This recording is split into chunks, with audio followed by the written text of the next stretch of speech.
정부가 민생회복 소비 쿠폰을 풀자 편의점과 프랜차이즈 업계는 활짝 웃고 있습니다. 치킨, 삼겹살, 약국, 쿠폰 다 돼요. 이런 문구 붙은 가게들엔 손님이 몰리고 있죠. 하지만 똑같은 골목, 같은 상권 안에서도 누구는 웃고 누구는 울고 있습니다. 직영점이라 쿠폰 안 된대요. 이 한마디에 손님이 돌아서는 매장도 있습니다. 명동에서 10년간 화장품 가게를 운영해온 김 사장님. 요즘은 매출보다 걱정이 먼저 든다고 합니다. 쿠폰 지급 이후 손님들 발길은 편의점으로 몰리고 그의 매장은 여전히 한산합니다. 왜 이런 차이가 생기는 걸까요? 소비 쿠폰은 가맹점에서만 사용 가능한 경우가 많습니다. 직영점이나 본사 직속 매장은 제외되는 구조죠. CJ 올리브영 전국 매장 중 가맹점은 단 154곳, 다이소도 전체 매장 중 약 30%만 사용 가능합니다. 이러다 보니 쿠폰을 쓸 수 없는 직영점들은 오히려 역차별을 겪고 있는 셈입니다. 사람들은 쿠폰 가능한 곳만 찾아다니고 안 되는 가게는 점점 더 소외되고 있죠. 이 현상 사실 처음이 아닙니다. 과거의 재난지원금 당시에도 편의점 프랜차이즈는 특수를 누렸지만 여행업, 문화업, 미용실 같은 업종은 큰 효과를 못 봤습니다. 이런 쏠림 현상은 단기적으로는 소비를 늘리지만 장기적으로는 불균형만 심화시킬 수 있습니다. 카이스트 연구에 따르면 소비 쿠폰 지급 직후엔 매출이 증가했지만 시간이 지나면 오히려 소비가 줄어드는 현상도 발견이 됐습니다. 이른바 선소비 후 반동 현상이죠. 한국개발연구원도 말합니다. 일괄 지급보다 맞춤형 지급이 필요하다. 즉, 피해가 컸던 업종을 선별해서 정밀하게 도와야 진짜 회복이 가능하다는 말입니다. 지금 우리는 묻고 있어야 합니다. 정말 모두가 웃을 수 있는 정책이었는가? 소상공인이 체감할 수 있는 구조였는가? 소비 쿠폰 단기 특수에 그치지 않으려면 이제는 형평성과 지속 가능성을 함께 고려해야 합니다. 고르게 나누지 않으면 고르게 무너진다. 이 말이 지금 현실이 되고 있습니다. 정부가 1인당 최대 45만 원 쿠폰을 지급하자 거리엔 모처럼 활기가 돌기 시작했습니다. 편의점, 동네 마트, 약국까지 서민들이 자주 찾는 곳엔 소비가 확실히 늘었습니다. 이마트24는 단 이틀 만에 매출이 10% 가까이 증가했고 GS25, CU 등 편의점에서는 쌀, 고기, 간편식, 고급 아이스크림까지 판매량이 눈에 띄게 늘었습니다. 하지만 웃는 사람들만 있는 건 아닙니다. 쿠폰 된다고 해서 갔는데 결제 안 된다고 하네요. 물건을 다 사놓고 발걸음을 다시 돌리는 소비자들도 많았습니다. 같은 브랜드인데 어떤 매장은 되고 어떤 매장은 안 된다는 말 들어보셨나요? 정부는 전통시장, 식당, 미용실, 약국, 안경점처럼 소비 쿠폰 사용처를 분명히 밝혔습니다. 그런데 그 조건엔 사실 숨겨진 장벽이 숨어 있었죠. 바로 연매출 30억 원 이하라는 기준입니다. 이 조건은 소비자도 잘 모르고 현장 일하는 직원들도 제대로 설명하지 못합니다. 직원들 본인도 알지 못하는 경우가 많습니다. 프랜차이즈 가맹점이어도 오래된 매장은 매출이 기준을 넘어서 결제가 안 되고 직영점은 대부분 처음부터 사용 불가입니다. 전국의 인기 지역 맛집들, 성심당, 이성당, 갑오정 이런 곳들도 모두 쿠폰 안 됩니다라는 안내를 붙여놨습니다. 카드사 앱이나 지자체 홈페이지에서 가맹점 조회가 가능하다고요? 현실은 그렇지 않습니다. 결제 직전까지도 될지 안 될지 정확히 모르는 아무도 모르는 상황이 벌어지곤 합니다. 정부 콜센터에 전화해도 그 가게에 직접 물어보세요 라는 답만 돌아옵니다. 심지어 병원, 약국도 예외는 아닌데요. 대학병원이나 대형 약국은 매출 기준을 넘겨서 안 되고 한방병원이나 동물병원도 지점마다 다릅니다. 같은 약국인데 한 곳은 되고 한 곳은 안 됩니다. 같은 브랜드인데 한 매장은 되고 한 매장은 안 됩니다.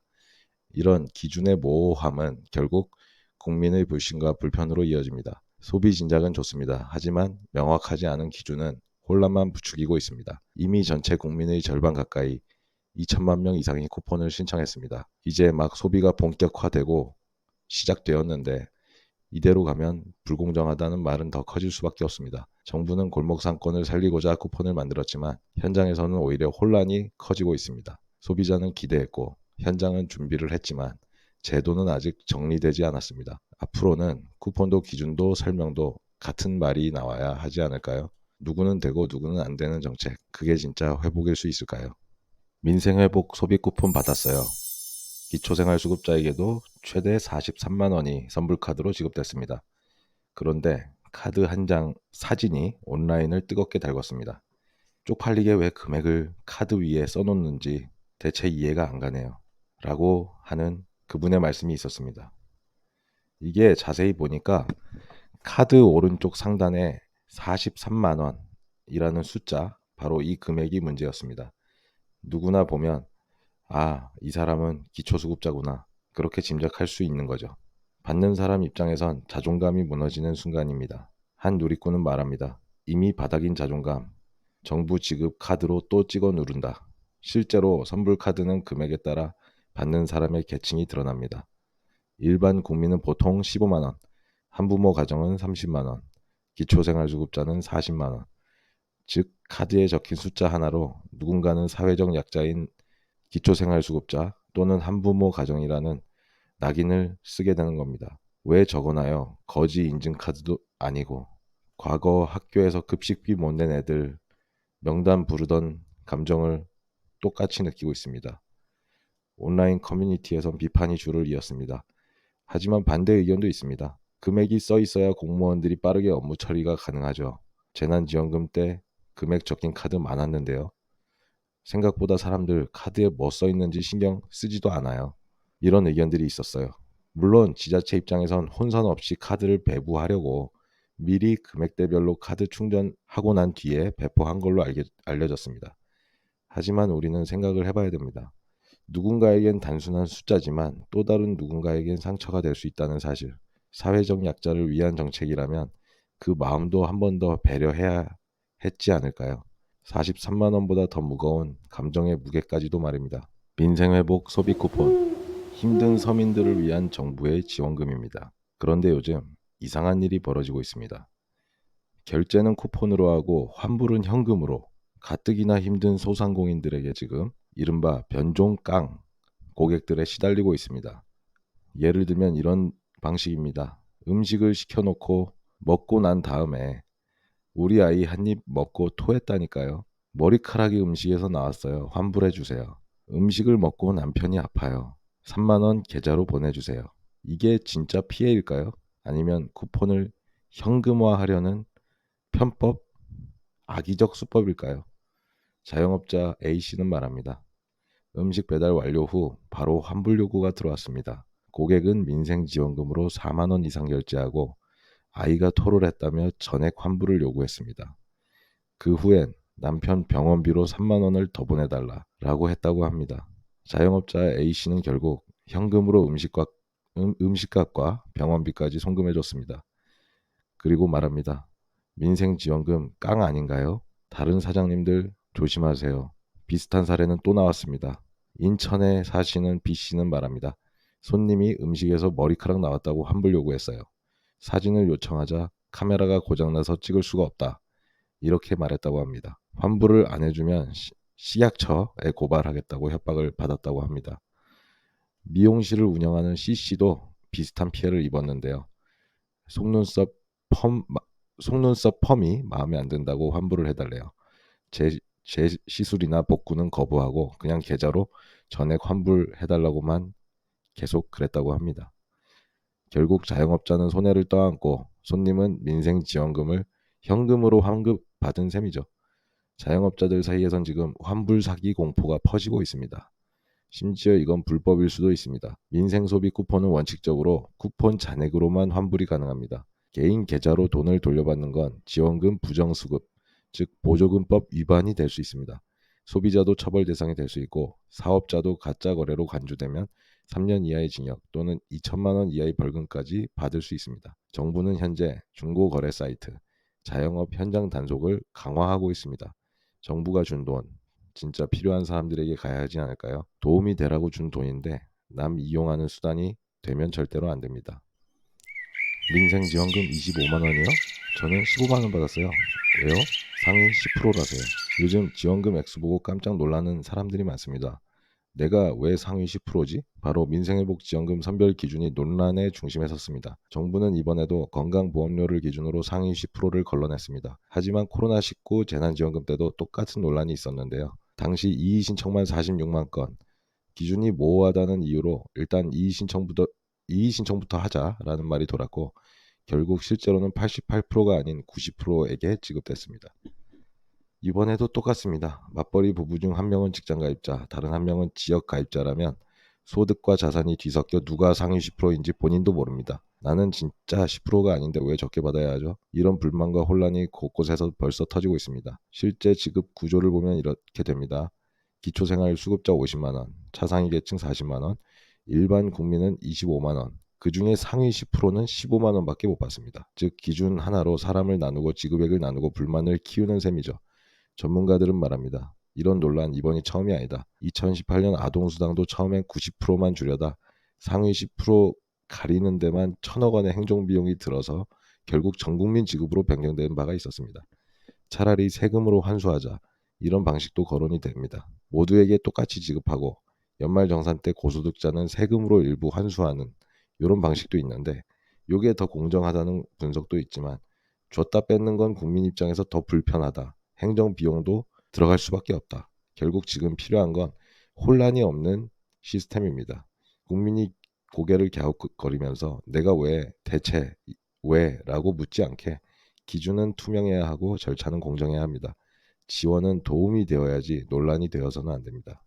내 옆집은 5만 원 더 받았는데 나는 왜 못 받죠? 민생회복지원금 지급이 시작되자 부산, 대구 시민들 사이에서 분노가 터져 나오고 있습니다. 바로 우린 똑같이 인구 줄고 있는데 왜 제외돼야 하는지 이해가 안 간다는 것. 이번 지원금은 기본 15만 원에 최대 5만 원이 추가 지급되는 구조인데요. 부산 동구, 서구, 영도구, 대구의 남구, 서구 총 5곳만 인구 감소 지역인데도 불구하고 추가 지급이 제외됐습니다. 해당 지역 주민 수만 약 60만 명이 되고요. 남들보다 5만 원씩 못 받는다는 기분 나쁜 그 약간 역차별을 당한다고 이렇게 느끼는 바가 있을 수밖에 없고요. 그리고 이거를 60만 명으로 곱하면 약 300억 원이 손해라고 인식되는 그런 셈입니다. 그 이유를 좀 알아볼까 하는데요. 정부에서는 말합니다. 광역시 구는 생활권이 뚜렷하지 않기 때문에 도 지역은 시군이 뚜렷하게 구분되지만 부산이나 대구 같은 광역시는 다 같은 생활권이라는 해석입니다. 하지만 시민들 반응은 냉랭합니다. 우리도 인구가 줄고 상권도 죽어가고 있다. 같은 도시 안에서도 차별받는 기분이다. 실제로 강원도 태백시는 도시화율이 100%인데도 5만 원 추가 지급 대상입니다. 그런데 부산, 대구 5곳은 태백보다 도시화율이 낮고 인구 감소는 훨씬 더 심각한데도 제외됐습니다. 이게 공정한가요? 국회 행정안전위원회도 지적했습니다. 해당 지역을 제외할 특별할 이유가 없다면 지원 검토가 필요하다. 하지만 정부는 밀어붙였습니다. 세부 기준 만들면 더 큰 형평성 논란이 생길 수 있다는 이유로 결국 같은 인구 감소 지역인데도 주소 하나 다르다는 이유로 누군 받는 5만 원 추가 금액을 누군 못 받게 됐습니다. 이제 사람들은 묻습니다. 지원금 필요한 사람에게 가고 있는 건 맞나요? 우린 왜 뺏긴 건가요? 정책의 디테일, 그 안에 사람의 상처가 또 생겨나고 있습니다. 지금도 대한민국 어딘가에선 왜 나만 빠졌지? 라는 질문이 소리 없이 반복되고 있습니다. 다이소에서도 민생지원금 쓸 수 있냐고 궁금해하시는 분들이 많은 것 같아서 마지막으로 이 주제를 다루겠습니다. 정답은 매장마다 다릅니다. 왜 그런지 알아볼게요. 다이소는 대부분 직영점이기 때문입니다. 직영점에서는 민생지원금 사용이 불가능하다고 보시면 됩니다. 그럼 어떤 매장에서는 사용할 수 있다는 얘기죠? 민생지원금 사용 가능한 다이소 매장은 대체 어떻게 찾을 수 있는지 궁금해하십니다. 첫 번째 방법은 다이소 공식 홈페이지 여기 화면에 띄워드릴게요. 여기에 접속해서 위에 상단 오른쪽에 매장 찾기 누르고 지역이나 매장명을 검색해 보시면 소비 쿠폰이라는 글자가 들어가고 사용 가능 이렇게 붙어 있으면 그 매장에선 사용 가능합니다. 두 번째 방법으로는 더 편리한데요. 네이버나 네이버 지도에 그 다이소 매장을 자체를 검색을 해보면 매장 설명란에 소비 쿠폰, 민생 그 지원금 이렇게 사용 가능 여부가 아예 정확하게 표기가 돼 있습니다. 그게 안 돼 있는 매장은 사용 불가능하다고 판단하시면 될 것 같습니다. 세 번째 방법이 전화번호 1544-4400 여기 전화해서 확인하는 방법도 있는데 요거는 귀찮기 때문에 별로 추천드리지 않습니다. 직접 전화해서 민생지원금 결제되나요? 이렇게 확인하면 확실하긴 한데 그냥 인터넷으로 모바일이나 알아보시길 권장합니다. 결론은 말씀드렸다시피 다이소라고 다 되는 거 아니고요. 직영점은 거의 되지 않는다고 보시면 되고 전체 매장 중에서 25%에서 30% 정도가 된다고 합니다. 예. 방문하시기 전에 민생지원금 사용하시려고 방문하시기 전에 꼭 가능 매장인지 먼저 확인하시고 불가능하다면 주변에 또 다른 다이소가 또 여러 매장이 있으니까요.